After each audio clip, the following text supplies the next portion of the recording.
Rebonjour à tous et bienvenue une fois de plus sur www.driveemotion.fr. On continue notre petite journée d'essai chez Fiat Chrysler Automobile. Donc on a pu essayer une Jeep avec le Wrangler, on a pu essayer une Alfa avec le Stelvio.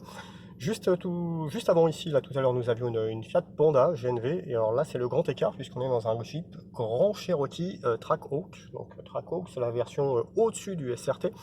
C'est-à-dire que là, on a un V8 6 litres 2 compressé de 707 chevaux, rien que ça, pour cette catapulte. Alors oui, ça change un peu de la Panda, l'environnement aussi change de la Panda. Donc on a devant nous hop, les petits compteurs avec 31,3 litres de moyenne. Bon, il faut avouer qu'avec un jouet comme ça, on joue forcément. Et puis, comme d'habitude, comme on a fait quelques photos, la voiture tourne pas mal au ralenti aussi.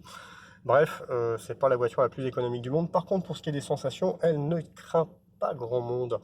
Euh, on est sur une version un peu gris, là, hop, vous voyez sur le bout du capot, avec l'intérieur en rouge, ça pique un peu les yeux, mais bon, le contraste se fait bien, on voit bien d'ailleurs sur la contre-porte ici, avec les petits inserts carbone.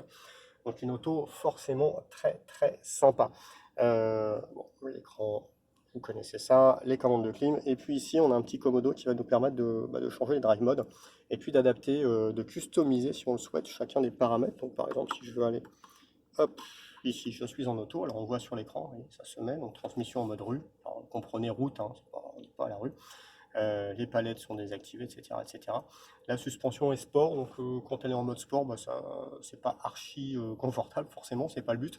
Ça tient plutôt, par contre, très très bien la route, et puis c'est pas non plus casse-vertèbre, on a connu des sportives bien plus cassantes que ça. Hop, on peut modifier par exemple, aller ici sur le mode neige, où on a une suspension plus confortable, et puis on peut voilà, basculer comme ça sur chacun des modes.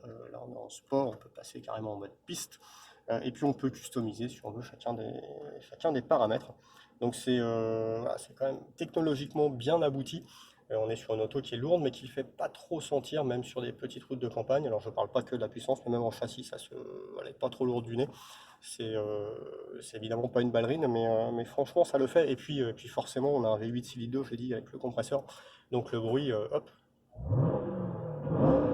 avec les petites vibrations, hein, vous sentez à chaque fois qu'on met un peu de gaz, il y a la voiture qui bouge de chaque côté. Donc non, franchement c'est top en termes de sensations, en termes de performance.